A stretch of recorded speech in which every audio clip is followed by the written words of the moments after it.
بسم الله الرحمن الرحيم. الحمد لله رب العالمين، الصلاة والسلام على أشرف الأنبياء والمرسلين وعلى آله وأصحابه أجمعين ومن تبعهم بإحسان إلى يوم الدين، أما بعد.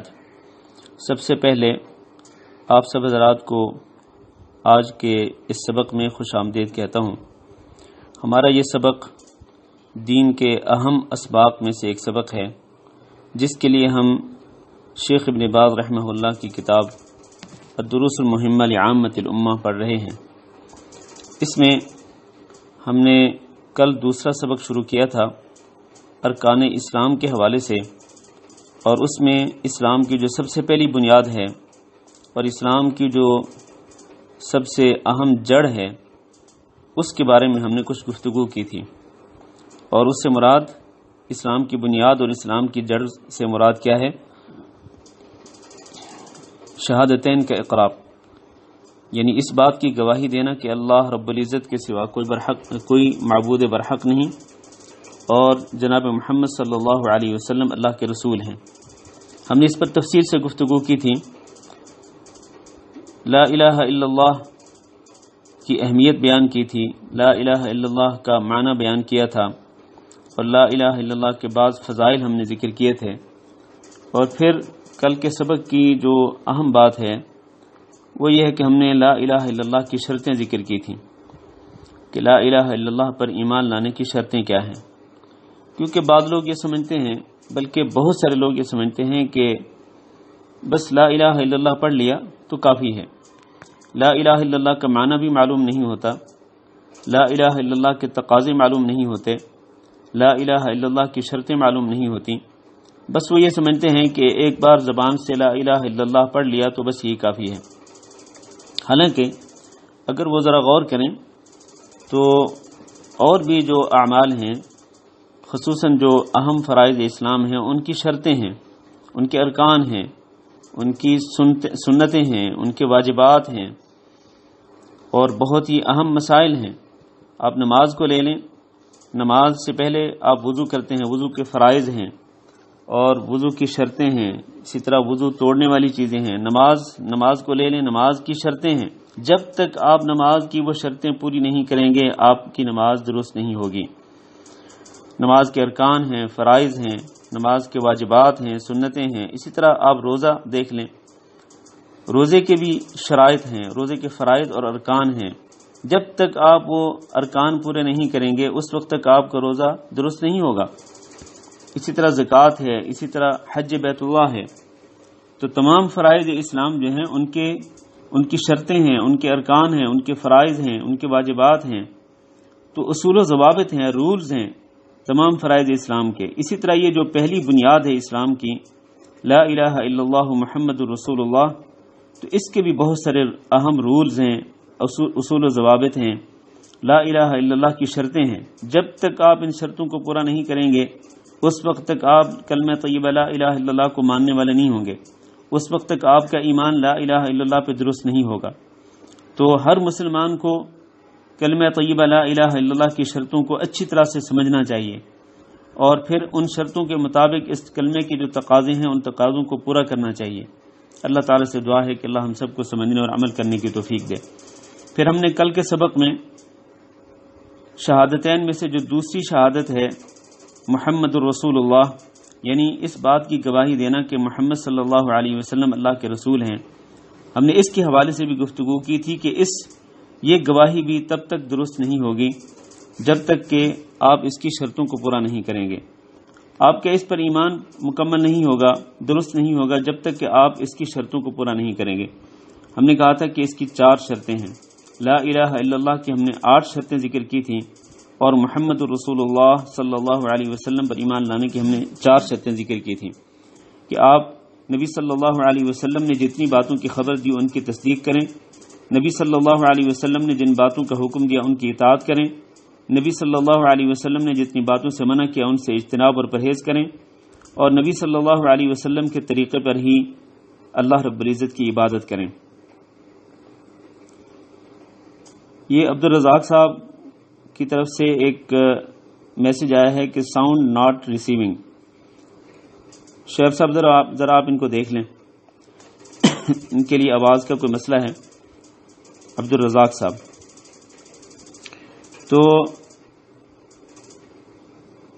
سب سے پہلے ہم نے اسلام کا جو اہم رکن ہے، بلکہ اسلام کی جو بنیاد ہے، ہم نے اس کی تفصیلات بیان کی تھی۔ آج ہم اسلام کے جو دیگر 4 ارکان ہیں انشاءاللہ ہم ان پہ گفتگو کریں گے، لیکن اسلام کے دیگر 4 ارکان پر بات کرنے سے پہلے میں ایک بات عرض کرتا چلوں، بہت ہی اہم ہے کوئز کے حوالے سے، کہ آپ کو یہ سن کر خوشی ہوگی کہ ہم نے واٹس ایپ پہ جو گروپس بنائے ہیں اسی کلاس کے لیے اور کلاس کی ریکارڈنگ سننے کے لیے اور پھر کوئز کے اندر شریک ہونے کے لیے، تو الحمدللہ 600 سے زیادہ لوگ ہمارے 3 گروپس کے اندر موجود ہیں، اور ان میں سے جن لوگوں نے کوئز کے لیے رجسٹرڈ کروایا، اپنا نام باقاعدہ رجسٹر کروایا اور رجسٹریشن کے عمل سے گزرے، وہ 308 ہیں۔ آپ کو پتہ ہے کہ ہم نے یہ کہا تھا کہ کوئز کے اندر ویسے تو سارے لوگ شریک ہو سکتے ہیں، لیکن انعامات لینے کے مستحق وہ لوگ ہوں گے جو کویت کے اندر رہتے ہیں، اور ہم نے یہ بھی کہا تھا کہ جو باہر کے حضرات ہیں، مثلا پاکستان، ہندوستان، سعودی عربیہ یا کسی اور ملک کے رہنے والے جو لوگ ہیں، وہ بھی کوئز کے اندر شریک ہو سکتے ہیں۔ لیکن ہوا یہ کہ 308 لوگوں نے رجسٹریشن کرائی، پھر پہلے دن سے جو حضرات کوئز میں باقاعدہ شریک ہو رہے ہیں ان کی تعداد تقریباً 250 کے قریب، 250 سے 250 کے قریب ہے۔ حالانکہ ہونا یہ چاہیے تھا کہ کم از کم 308 لوگوں نے جو رجسٹریشن کروائی تھی، کم از کم وہ تو مکمل طور پر کوئز کے اندر شریک ہوتے، لیکن وہ بھی شریک نہیں ہوئے۔ تو میں آپ کو توجہ دلانا چاہتا ہوں کہ جو لوگ کویت کے اندر موجود ہیں وہ اس کوئز کا ضرور اس کی اہمیت کو اپنے ذہنوں میں رکھیں۔ سوالات بڑے اہم ہیں، ان کو حالانکہ آپ یہ جانتے ہیں کہ سوالات بھی بڑے آسان ہوتے ہیں، آپ نے خود اقرار کیا اس دن کہ سوالات انتہائی ایزی اور بہت آسان ہیں، تو آپ لوگوں کو کوئز کے اندر شریک ہونا چاہیے۔ روزانہ کے سوالات کے جوابات آپ کو بھیجنے چاہیے دیے گئے لنک کے مطابق۔ اور اس کے علاوہ جو حضرات باہر ہیں، مثلا کویت کے علاوہ کسی اور ملک میں ہیں، ان سے بھی گزارش ہے کہ وہ کوئز کے اندر ضرور شریک ہوں۔ ان کو فائدہ کیا ہوگا؟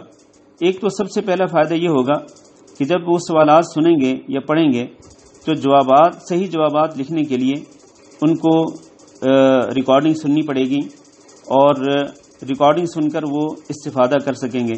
ایک تو یہ فائدہ ہوگا۔ دوسرا فائدہ یہ ہوگا کہ انشاءاللہ اگر آپ حضرات کوئز کے اندر شریک ہوتے رہیں اور یہ کلاس بھی اٹینڈ کرتے رہیں، کوئز کے اندر بھی شریک ہوتے رہیں، آپ کی جو حاضری ہے وہ اگر 70% ہو اور کوئز کے اندر صحیح جواب دینے کی جو نسبت ہے وہ بھی 70% سے زیادہ ہو، 70% یا اس سے زیادہ ہو، تو انشاءاللہ آپ حضرات کو ایک ای سرٹیفکیٹ بھی جاری کیا جائے گا۔ یعنی باہر رہنے والے لوگ جو ہیں وہ اگرچہ انعامات لینے کے اہل نہیں ہوں گے، لیکن کم از کم انہیں سرٹیفکیٹ ضرور دیا جائے گا، ای سرٹیفکیٹ۔ اور ای سرٹیفکیٹ جو ہے یہ سب لوگوں کے لیے ہوگا انشاءاللہ جن کی حاضری کم از کم 70% ہوگی، اور اسی طرح کوئز کے اندر شریک ہونے کی جو نسبت ہے وہ بھی 70% یا اس سے زیادہ ہوگی۔ تو اس لیے آپ حضرات سے گزارش ہے کہ آپ ضرور اس معاملے کو اہمیت دیں اور کوئز کے اندر شریک ہوں، چاہے کویت کے اندر رہنے والے لوگ ہیں چاہے باہر رہنے والے لوگ ہیں۔ آج کے سبق کی طرف آتے ہیں۔ دین اسلام کے پہلے رکن کے بعد، دین اسلام کی پہلی بنیاد اور جڑ کے بعد جو کہ شہادتین کے اقرار ہے، اس کے بعد سب سے اہم رکن دین کا کیا ہے؟ سب سے اہم رکن اور سب سے اہم دین کا ستون اور پلر کون سا ہے؟ وہ ہے نماز۔ دن اور رات میں 5 وقتی نماز۔ اللہ رب العزت نے ہر مسلمان پر جو عاقل ہو، بالغ ہو، اس پر چاہے مرد ہو چاہے عورت ہو، اس پر اللہ تعالیٰ نے دن اور رات میں 5 نمازیں فرض کی ہیں۔ تو اس لیے تمام مسلمانوں کو اس فرض نماز دین اسلام کے اس دوسرے بنیادی رکن کا اہتمام کرنا چاہیے، اور دن اور رات میں 5 نمازیں پابندی کے ساتھ پڑھنی چاہیے۔ آپ دیکھیں قرآن مجید کے اندر اللہ رب العزت نے نماز پڑھنے کا حکم دیا، واقیموا الصلاۃ وآتوا الزکاۃ، اور اسی طرح اللہ رب العزت نے نہ صرف نماز پڑھنے کا حکم دیا بلکہ اللہ نے فرمایا حافظوا علی الصلوات والصلاۃ الوسطی، آپ نمازوں کی حفاظت کریں۔ حفاظت کرنے کا معنی کیا ہے؟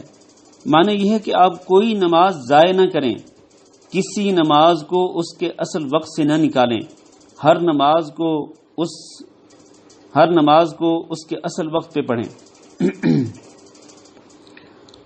کیونکہ نماز کے لیے اللہ تعالیٰ نے، پانچوں نمازوں کے لیے اللہ تعالیٰ نے اوقات مقرر کر دیے ہیں، ان مقررہ اوقات کے اندر پانچوں نمازوں کو ادا کرنا ضروری ہے، اور جو لوگ پانچوں نمازوں کی حفاظت کرتے ہیں اور ان کے اوقات میں ان کی ادائیگی پابندی کے ساتھ کرتے ہیں، اللہ رب العزت نے انہیں بڑی بشارت دی ہے۔ اللہ نے فرمایا الا المصلین الذین هم علی صلاتهم دائمون، وہ نمازی جو ہمیشہ نماز پڑھتے ہیں، اور پھر فرمایا والذین هم علی صلاتهم یحافظون، اور وہ نمازی جو کہ اپنی نمازوں کی حفاظت کرتے ہیں، یعنی پابندی کے ساتھ ہمیشہ نمازیں پڑھتے ہی رہتے ہیں، کبھی نماز کو چھوڑتے نہیں، نماز کے معاملے میں غفلت نہیں کرتے، نماز کے معاملے میں سستی نہیں کرتے، پابندی کے ساتھ نمازیں پڑھتے ہیں، تو اللہ نے ایسے لوگوں کے لیے کیا فرمایا؟ اولئک فی جنات مکرمون، ایسے لوگوں کو جنات کے اندر، یعنی جنات کی نعمتوں کے اندر، باغات کے اندر ان کا اکرام کیا جائے گا، ان کی عزت افزائی کی جائے گی۔ تو اس لیے نمازوں کو ہمیشہ پابندی سے پڑھنا چاہیے، مرد ہوں یا عورتیں ہوں، اور اللہ تعالیٰ نے نہ صرف خود نماز پڑھنے کا حکم دیا بلکہ اللہ نے فرمایا وَأْمُرْ أَهْلَكَ بِالصَّلَاةِ وَاصْطَبِرْ عَلَيْهَا، آپ خود بھی استقامت کے ساتھ، ثابت قدمی کے ساتھ نماز پڑھتے رہیں اور اپنے گھر والوں کو بھی نماز پڑھنے کا حکم دیں۔ لہذا گھر کا جو سربراہ ہوتا ہے اس کی یہ ذمہ داری ہے کہ وہ خود بھی پابندی کے ساتھ نمازیں ادا کرے اور اپنے گھر والوں کو بھی نماز پڑھنے کا وہ حکم دے۔ یہ پابندی اللہ تعالیٰ کی طرف سے لگائی گئی ہے ہر گھر کے سربراہ پر کہ آپ خود بھی نماز پڑھیں اور آپ اپنے گھر والوں کو بھی نماز پڑھنے کا حکم دیں۔ بلکہ ایک جگہ پہ اللہ نے فرمایا یا ایھا الذین آمنوا قوا انفسکم واہلیکم نارا، اے ایمان والو تم اپنے آپ کو بھی جہنم کی آگ سے بچاؤ اور اپنے اہل و عیال کو بھی جہنم کی آگ سے بچاؤ۔ تو جہنم کی آگ سے کیسے بچیں گے؟ جہنم کی آگ سے خود اس طرح بچیں گے کہ آپ اسلام کے فرائض کو پورا کریں، اور اپنے گھر والوں کو جہنم کی آگ سے کیسے بچائیں گے؟ وہ اس طرح کہ اپنے گھر والوں کو بھی اسلام کے فرائض کا پابند بنائیں، جن میں سے ایک نماز پڑھنا بھی ہے۔ اسی طرح اللہ رب العزت نے قرآن مجید کے اندر جن لوگوں کو سچا مومن قرار دیا ان کی ایک صفت اللہ تعالیٰ نے وَيُقِيمُونَ الصَّلَاةَ الَّذِينَ يُقِيمُونَ الصَّلَاةَ ذکر فرمائی، یعنی اللہ نے فرمایا انما المؤمنون الذین اذا ذکر اللہ، مومن تو صرف وہ ہوتے ہیں کہ جب ان کے سامنے اللہ کا ذکر کیا جائے تو ان کے دل دہل جاتے ہیں، اور جب ان کے سامنے اللہ کی آیات پڑھی جاتی ہیں تو ان کے ایمان میں اضافہ ہو جاتا ہے اور وہ اپنے رب پر ہی توکل کرتے ہیں۔ اور ان سچے مومنوں کی ایک صفت یہ ہے کہ الذین یقیمون الصلاۃ، یہ نمازیں پابندی کے ساتھ پڑھتے ہیں، ومما رزقناہم ینفقون، اور ہم نے ان کو جو کچھ دیا ہے اس سے خرچ بھی کرتے ہیں۔ پھر فرمایا اولئک هم المؤمنون حقا، یہی مومن ہی حقیقت میں سچے مومن ہیں، یہی لوگ ہی اصل میں سچے مومن ہیں۔ تو میرے بھائیوں اور میری ماؤں اور بہنوں اور بیٹیوں، اگر ہم بھی سچے مومنوں کے اندر شامل ہونا چاہتے ہیں تو ہمیں تمام کی تمام نمازیں پابندی کے ساتھ پڑھنی ہوں گی اور نمازوں کے اندر غفلت اور سستی سے بچنا ہوگا، کیونکہ نمازوں کے اندر جو غفلت ہے اور نمازوں کے اندر جو سستی ہے یہ کسی مومن کی شایان شان نہیں ہے، یہ تو ایک منافق کی صفت ہے۔ منافق صفت انسان جو ہے اس کی یہ صفت ہے، اس کی یہ علامت ہے کہ وہ جب نماز کے لیے کھڑا ہوتا ہے تو سستی کے ساتھ کھڑا ہوتا ہے۔ اللہ نے فرمایا وَإِذَا قَامُوا إِلَى الصَّلَاةِ قَامُوا كُسَالَىٰ يُرَاءُونَ النَّاسَ، یہ منافق ایسے ہیں جب نماز کی طرف کھڑے ہوتے ہیں تو سستی کے ساتھ کھڑے ہوتے ہیں اور لوگوں کو دکھلانے کے لیے نماز پڑھتے ہیں۔ میرے بھائیوں، ہمیں نمازوں کے معاملے میں سستی کا انداز اختیار نہیں کرنا چاہیے کہ ہم ہمیشہ سست رہیں اور ہمیشہ نماز کو اس کے آخری وقت پہ پڑھیں، باقی کاموں کو ترجیح دیتے رہیں۔ جیسے کہ کئی لوگ آفس میں جاتے ہیں تو کہتے ہیں جی جب اذان ہو جاتی ہے تو اذان ہونے کے بعد کہتے ہیں جی ابھی تو بہت ٹائم پڑا ہے، یار یہ میں یہ کام کر لوں، اس فائل کو چیک کر لوں، یہ کام کر لوں، اس کے بعد پھر میں نماز پڑھ لوں گا، نماز تو بعد میں پڑھی جا سکتی ہے۔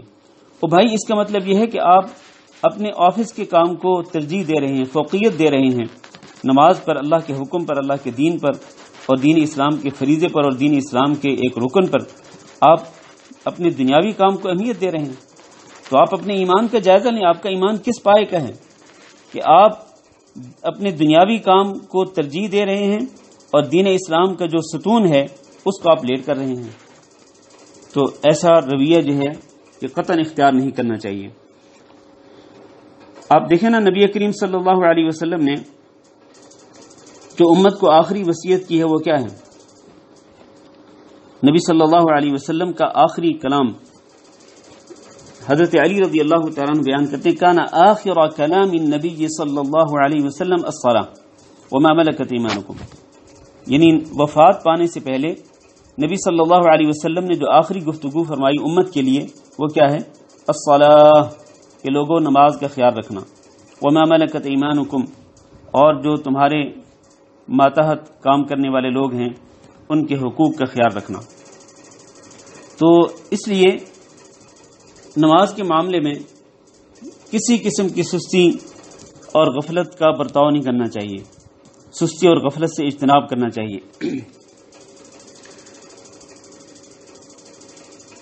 رسول اکرم صلی اللہ علیہ وسلم نے ارشاد فرمایا کہ قیامت کے دن سب سے پہلے جس عمل کا حساب لیا جائے گا وہ عمل نماز ہے۔ سب سے پہلے نمازوں کا حساب لیا جائے گا۔ اگر نمازوں کے حساب میں انسان کامیاب ہو گیا تو انسان دوسرے اعمال کے حساب میں بھی کامیاب ہو جائے گا، اور اگر نمازوں کے حساب میں انسان ناکام ہو گیا تو پھر انسان دوسرے اعمال کے حساب میں بھی ناکام ہوگا، والعیاذ باللہ۔ تو یہ جتنی بھی دلیلیں میں نے ذکر کی ہیں قرآن مجید سے اور اسی طرح نبی کریم صلی اللہ علیہ وسلم کی احادیث سے، یہ تمام کے تمام دلائل اس بات پر دلالت کرتے ہیں کہ ہم نمازوں کی اہمیت کو سمجھیں اور دین اسلام کے اس بنیادی رکن کی قدر و منزلت کو اپنے دلوں کے اندر بٹھائیں، دلوں کے اندر بٹھائیں، اپنے دلوں کے اندر نمازوں کی قدر و منزلت کو بٹھائیں اور قدر و منزلت کو پہچاننے کی کوشش کریں۔ آپ دیکھیں نا، دین اسلام کے باقی جو احکام ہیں وہ اللہ تعالیٰ نے فرض کیے، نبی کریم صلی اللہ علیہ وسلم پر ان کی فرضیت کو نازل فرمایا جبکہ آپ صلی اللہ علیہ وسلم زمین پر تھے، لیکن جب نمازوں کی فرضیت کا وقت آیا تو اللہ رب العزت نے جناب محمد صلی اللہ علیہ وسلم کو اپنے پاس بلایا معراج کے لیے، اور پھر اس دوران اللہ رب العزت نے نبی صلی اللہ علیہ وسلم کو اپنے پاس بلا کر وہاں پر نمازیں فرض کی۔ اس سے بھی آپ اندازہ کر سکتے ہیں کہ یہ نمازیں کتنی اہم ہیں۔ اسی لیے نماز کو مومن کا معراج قرار دیا جاتا ہے کہ نماز کے ذریعے انسان اللہ تعالیٰ سے ملاقات کرتا ہے، اللہ رب العزت سے سرگوشی کرتا ہے۔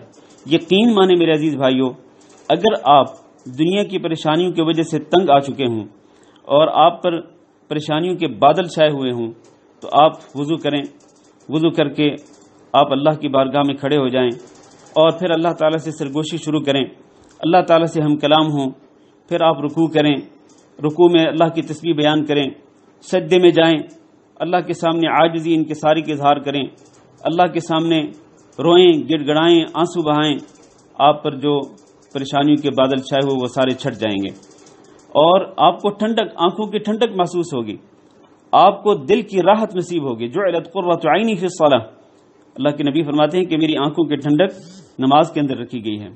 تو دلوں کو سکون ملتا ہے۔ ارحنا بہا یا بلال، آپ صلی اللہ علیہ وسلم حضرت بلال کو کہا کرتے تھے کہ نماز کی اقامت کہو اور اس کے ذریعے ہمارے دلوں کو راحت پہنچاؤ۔ گویا کہ نمازوں کے ذریعے دلوں کو راحت ملتی ہے، اطمینان ملتا ہے، سکون ملتا ہے اور آنکھوں کو ٹھنڈک نصیب ہوتی ہے۔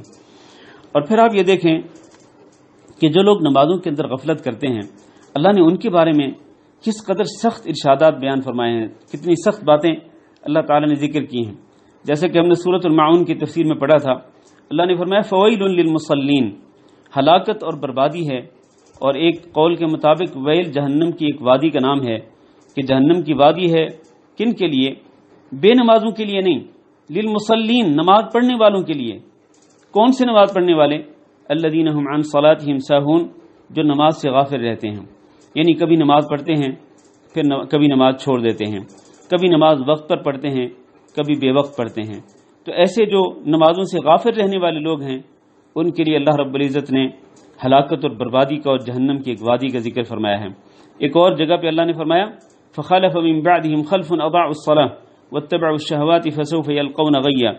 اللہ تعالیٰ نے چند انبیاء کا ذکر کرنے کے بعد فرمایا کہ ان کے بعد ان کے نالائق جانشین آئے، ان کے نالائق جانشین آئے تو انہوں نے کیا کیا؟ اضاعوا الصلاة، انہوں نے نمازیں ضائع کر دیں، واتبعوا الشهوات، اور وہ شہوات کے پیچھے پڑ گئے، اپنی شہوتوں کے پیچھے پڑ گئے، نمازیں ضائع کر دیں، شہوتوں کے پیچھے پڑ گئے۔ جیسے کہ آج کل لوگ مختلف قسم کی شہوتوں کے پیچھے پڑے ہیں، جناب ٹی وی دیکھنے کی شہوت ہے، اور اسی طرح ٹی وی تو چلو آج کل یہ ایک پرانی بات ہو گئی ہے، موبائل پہ، سوشل میڈیا پہ، یوٹیوب پہ اپنی شہوت کو پورا کرتے ہیں لوگ، یوٹیوب دیکھنے کی شہوت، فیس بک کو دیکھنے کی شہوت، اور واٹس ایپ پہ چیٹنگ کرنے کی شہوت، اور اسی طرح اور بہت ساری چیزوں میں لوگ اپنا وقت برباد کرتے ہیں۔ یہ شہوتیں ہیں اور ان چیزوں کی وجہ سے لوگ نماز ضائع کرتے ہیں۔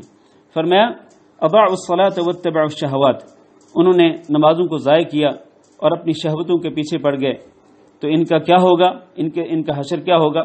فسوف يلقون غیا، ان قریب یہ جہنم کی وادی غی کے اندر ڈالے جائیں گے۔ غی، حضرت عبداللہ بن مسعود رضی اللہ تعالیٰ عنہ ارشاد فرماتے ہیں کہ غی جہنم کی ایک جہنم کا ایک درجہ ہے، اور جہنم کی ایک وادی ہے جو انتہائی گہری ہوگی، اور اس کا ذائقہ بہت ہی گندا ہوگا، ذائقہ بہت ہی گندا، اس کی گہرائی بہت ہی زیادہ ہوگی۔ اس وادی کے اندر ان لوگوں کو ڈالا جائے گا جو شہوت کے اندر پڑھ کر، شہوات کے پیچھے پڑھ کر اپنی نمازوں کو ضائع کرتے ہیں۔ تو خدا را اللہ رب العزت سے ڈریں اور اللہ رب العزت کا خوف اپنے دلوں میں پیدا کریں، اور اپنے قیمتی اوقات کو برباد نہ کیا کریں، اور قیمتی اوقات کو برباد کر کے نمازوں کو ضائع نہ کیا کریں۔ نمازوں کو ضائع کرنا بہت ہی برا عمل ہے۔ صحابہ کرام یہ بیان کرتے ہیں کہ ہمارے اندر، بلکہ ایک تابعی کا قول ہے کہ میں نے جتنے صحابہ کرام سے میری ملاقات ہوئی، وہ سارے کے سارے صحابہ کرام جو ہیں وہ اعمال میں سے کسی عمل کو چھوڑنا کفر نہیں سمجھتے تھے سوائے نماز کے۔ یعنی اعمال میں سے کسی عمل کو چھوڑنا ان کے ہاں کفر نہ تھا، لیکن نماز ایک ایسا عمل ہے کہ اس کو چھوڑنا صحابہ کرام کے نزدیک کفر تھا۔ اور خود نبی صلی اللہ علیہ وسلم کا فرمان ہے کہ ہمارے درمیان، بندے کے درمیان اور کفر کے درمیان فرق کرنے والی چیز جو ہے وہ کیا ہے؟ وہ نماز ہے۔ اگر نماز انسان اگر نماز پڑھتا ہے تو یہ اس کے ایمان کی علامت ہے۔ انسان اگر نماز پڑھتا ہے اور پابندی کے ساتھ پڑھتا ہے تو یہ اس کے ایمان کی علامت ہے۔ لیکن اگر وہ نماز نہیں پڑھتا، نماز کے اندر سستی کرتا ہے، تو اس کے اندر کفر پایا جاتا ہے۔ میرے بھائیوں، ایک نماز کو چھوڑنا کفر، ایک نماز کو جان بوجھ کے چھوڑنا کفر ہے، کفر۔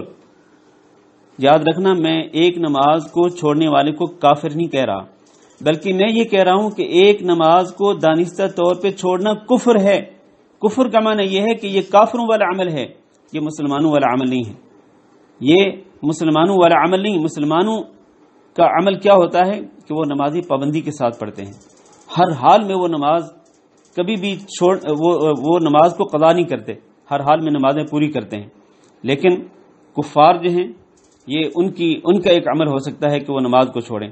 تو میرے بھائیوں، یہ نماز جو ہے یہ انتہائی اہم رکن ہے دین کے ارکان میں سے، اور اہم فریضہ ہے دین کے فرائض میں سے۔ اس لیے جو شخص نماز کی فرضیت کا انکار کرتا ہو اس کے کافر ہونے میں کوئی شک نہیں ہے۔ جو شخص نماز کی فرضیت کا انکار کرتا ہو اس کے کافر ہونے میں کوئی شک نہیں ہے۔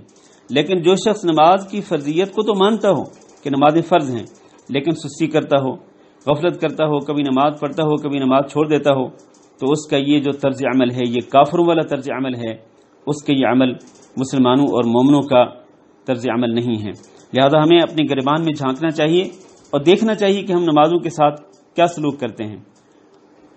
اگر ہم نماز پابندی کے ساتھ مکمل پڑھتے ہیں تو اللہ کا شکر ادا کرنا چاہیے کہ اللہ نے ہمیں اس کی توفیق دی، لیکن اگر کہیں نمازوں کے اندر غفلت ہے، سستی ہے، تو پھر ہمیں فوراً اللہ کی طرف توبہ کرنی چاہیے اور رجوع کرنا چاہیے اللہ کی طرف۔ تو یہ نماز کا یہ دین اسلام کا دوسرا رکن ہے۔ کل ہم نے دین اسلام کے پہلے رکن پہ گفتگو کی تھی، اشہد ان لا الہ الا اللہ وان محمد رسول اللہ پر، اور آج ہم نے دین اسلام کا دوسرا رکن یعنی نماز، اس کی اہمیت، اس کی فرضیت کو بیان کیا ہے۔ اب آگے بڑھتے ہیں۔ تیسرا جو نماز دین اسلام کا جو رکن ہے وہ ہے زکوٰۃ ادا کرنا۔ آپ قرآن مجید کی آیات کے اندر ذرا غور کریں۔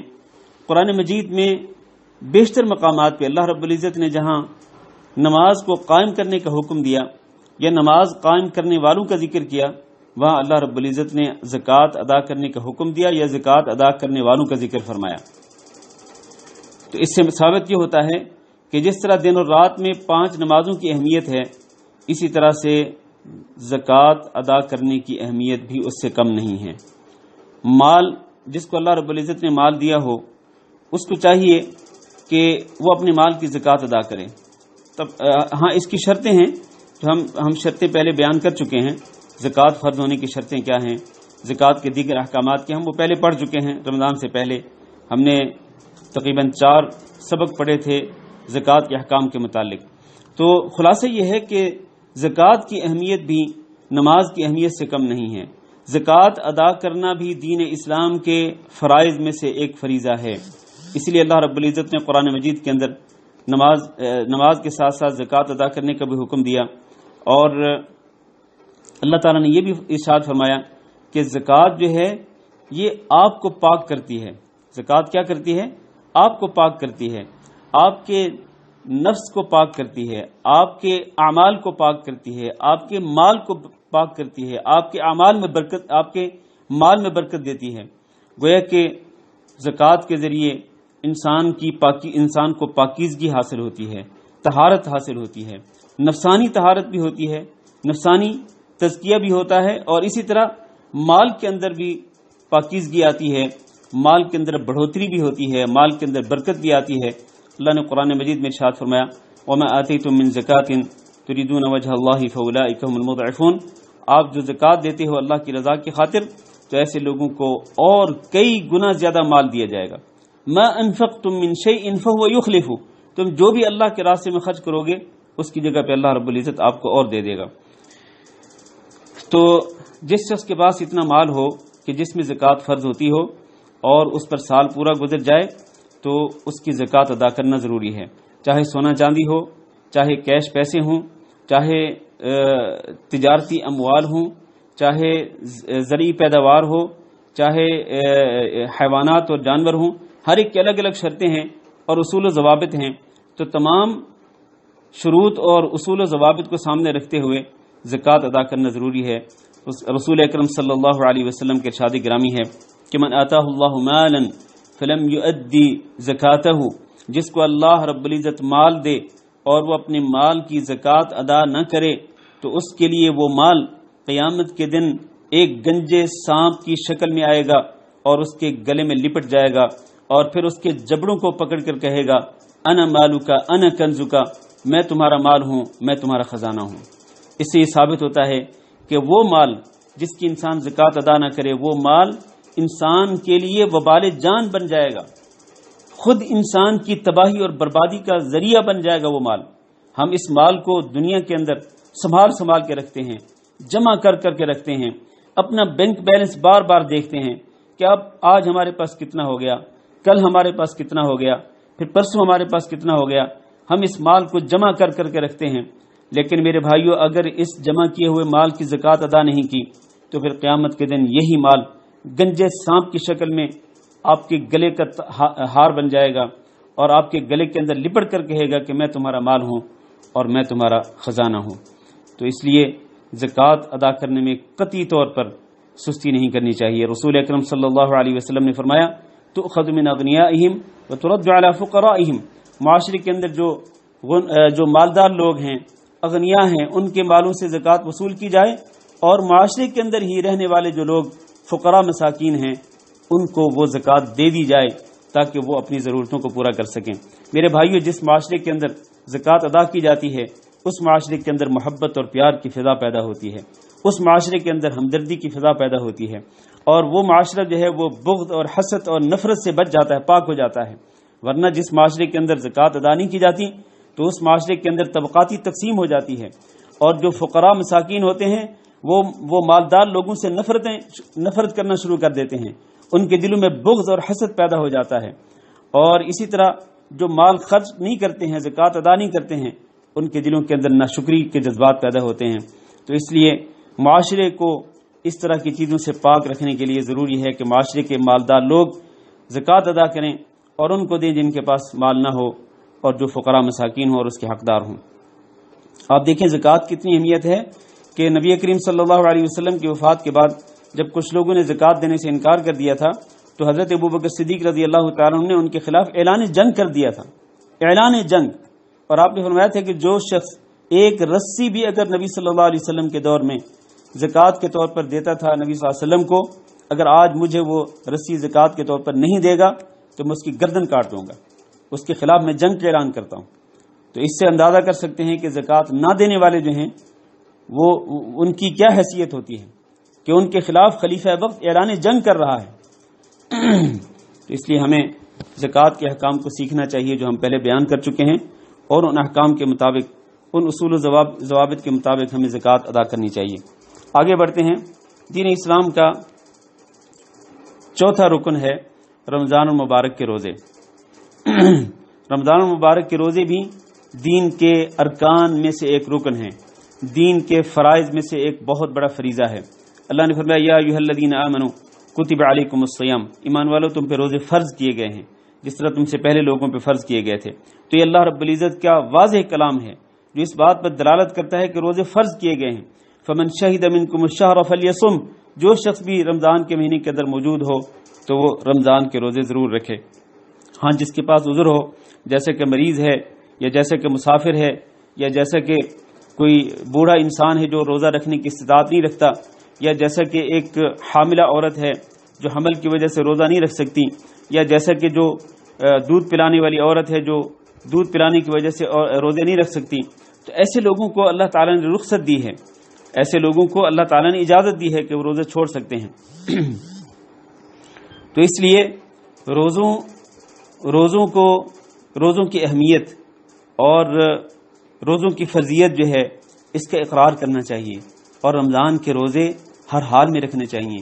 اگر کوئی عذر نہیں ہے تو بغیر کسی شرعی عذر کے رمضان کے روزے نہیں چھوڑنے چاہیے، اور اگر عذر کی بنا پر روزے چھوڑے ہیں جیسے کہ مریض ہے یا مسافر ہے، مریض وہ جس کی شفا یاب ہونے کی امید ہے، اسی طرح حاملہ عورت، اسی طرح دودھ پلانے والی عورت، ایسے لوگوں کو رمضان کے روزے بعد میں قضا کرنے چاہیے۔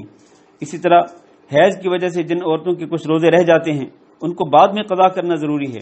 وَلِتُكْمِلُوا الْعِدَّةَ، رمضان کے روزوں کی گنتی پوری کرنا ضروری ہے۔ اور آپ کو پتہ ہے کہ اسلام کے اندر ایک اسلامی مہینے کی گنتی جو ہے وہ 29 دن ہوتی ہے یا 30 دن ہوتی ہے، تو 29 یا 30 دن جتنے دنوں کا مہینہ ہو اتنے دنوں کی گنتی پوری کرنا ضروری ہے۔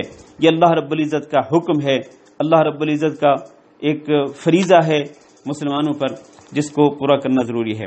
روزے کے بھی مختلف احکام ہیں کہ روزہ کن لوگوں پہ فرض ہوتا ہے، اس کی شروط کیا ہیں، اور روزے کے ارکان کیا ہیں، روزے کے واجبات کیا ہیں، روزے کی سنتیں کیا ہیں، یہ ساری چیزیں ہم یہ رمضان المبارک کے روزے شروع ہونے سے پہلے پڑھ چکے ہیں، اس لیے ہم اس میں مزید گفتگو جو ہے وہ نہیں کرتے ہیں۔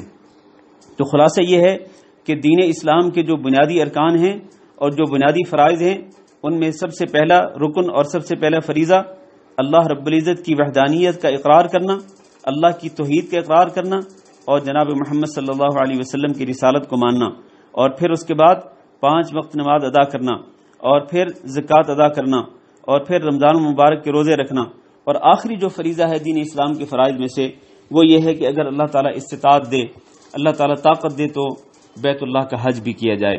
اللہ نے قرآن مجید میں ارشاد فرمایا وَلِلَّهِ عَلَى النَّاسِ حِجُّ الْبَيْتِ مَنِ اسْتَطَاعَ إِلَيْهِ سَبِيلًا، کہ اللہ کا لوگوں پر حق ہے کہ بیت اللہ کا حج کریں۔ وَلِلَّهِ عَلَى النَّاسِ حِجُّ الْبَيْتِ، بیت اللہ کا حج کرنا یہ اللہ کا حق ہے لوگوں پر، لیکن کس پر حق ہے؟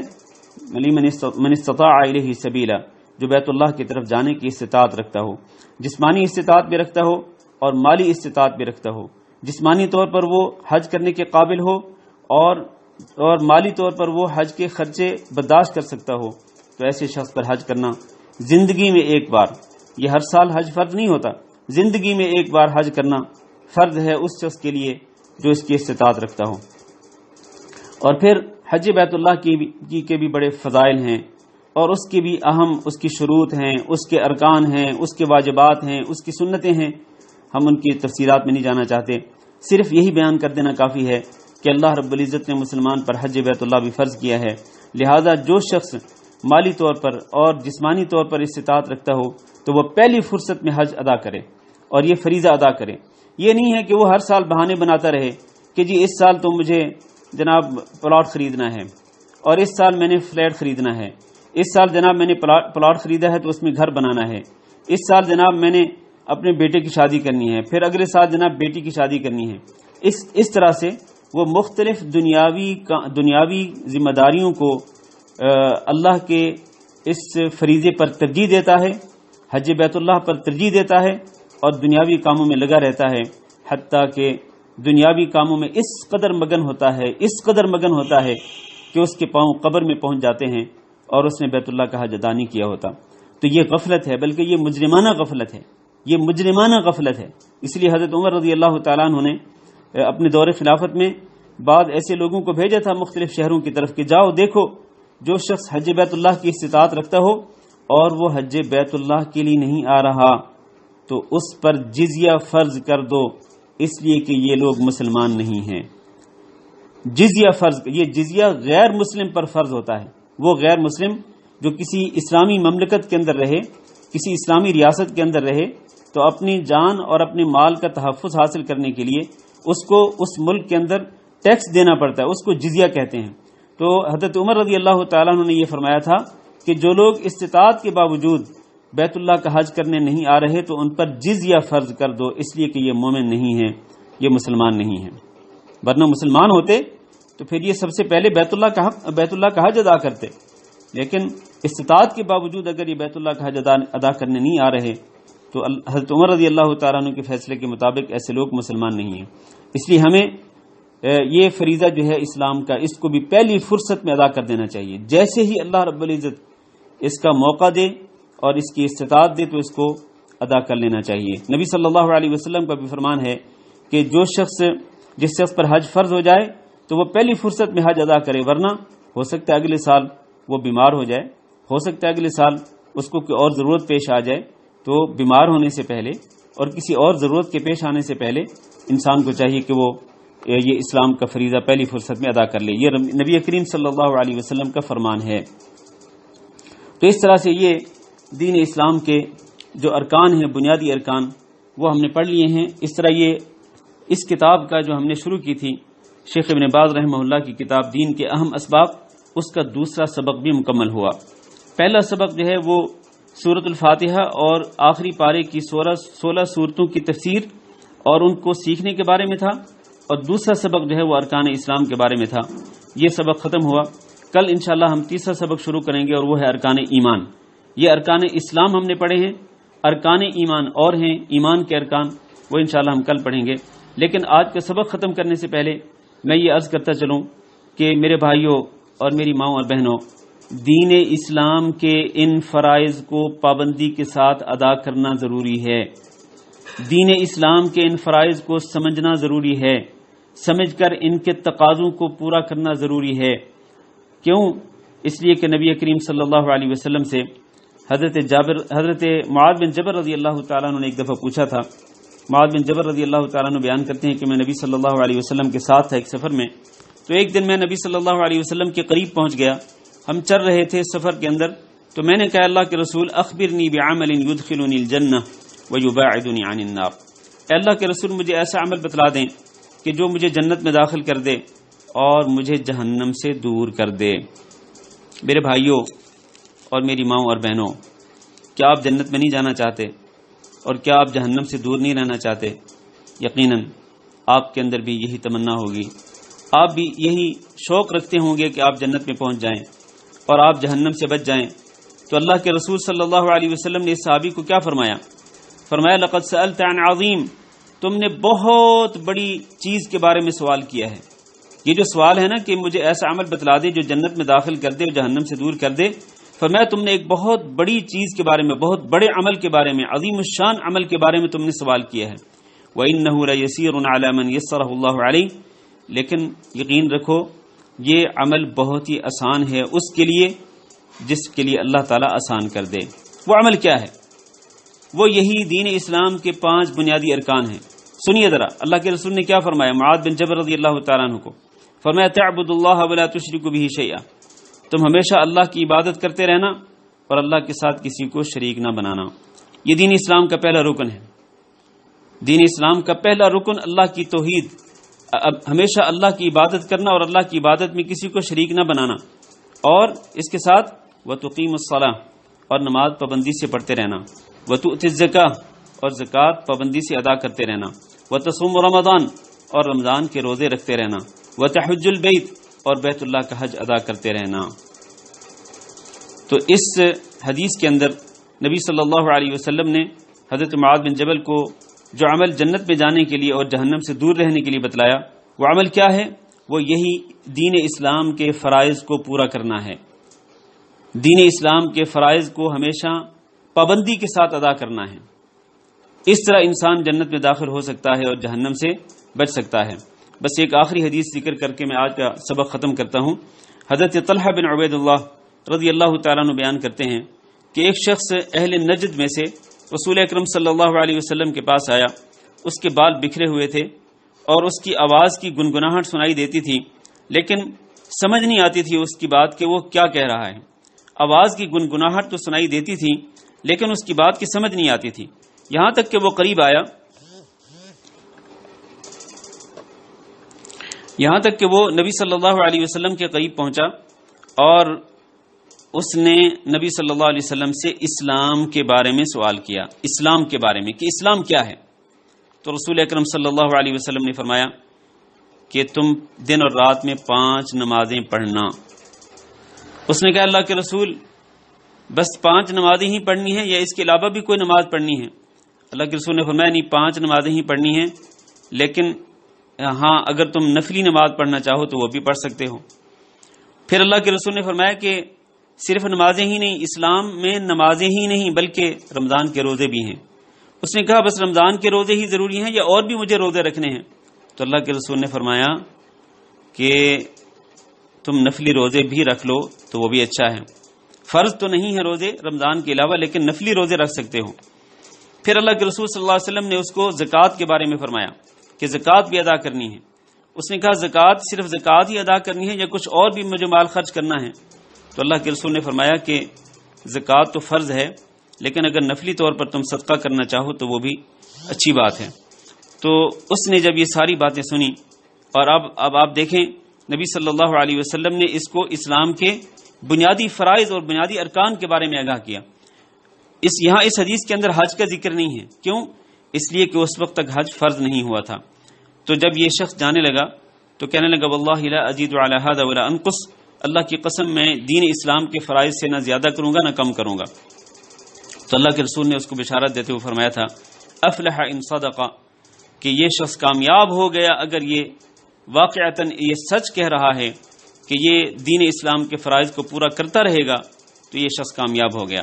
اور دوسری روایت میں ہے کہ وہ شخص جنت میں داخل ہو گیا۔ لہذا میرے بھائیوں اور میری ماؤں اور بہنوں، اگر ہم جنت میں جانا چاہتے ہیں اور اللہ تعالیٰ کے ہاں کامیابی سے ہمکنار ہونا چاہتے ہیں تو ہمیں دین اسلام کے یہ جتنے فرائض ہیں، دین اسلام کے یہ جو ارکان ہم نے پڑھے ہیں، ان تمام کے تمام ارکان کو سمجھنا، ان کو پڑھنا، ان پر عمل کرنا، ان کے تقاضوں کو پورا کرنا، یہ انتہائی ضروری ہے۔ اللہ تعالیٰ سے دعا ہے کہ اللہ رب العزت ہم سب کو دین اسلام کے تمام فرائض کو ادا کرنے کی توفیق دے، اور اللہ رب العزت ہمیں دین اسلام کے فرائض پر پابندی سے عمل کرنے کی توفیق دے۔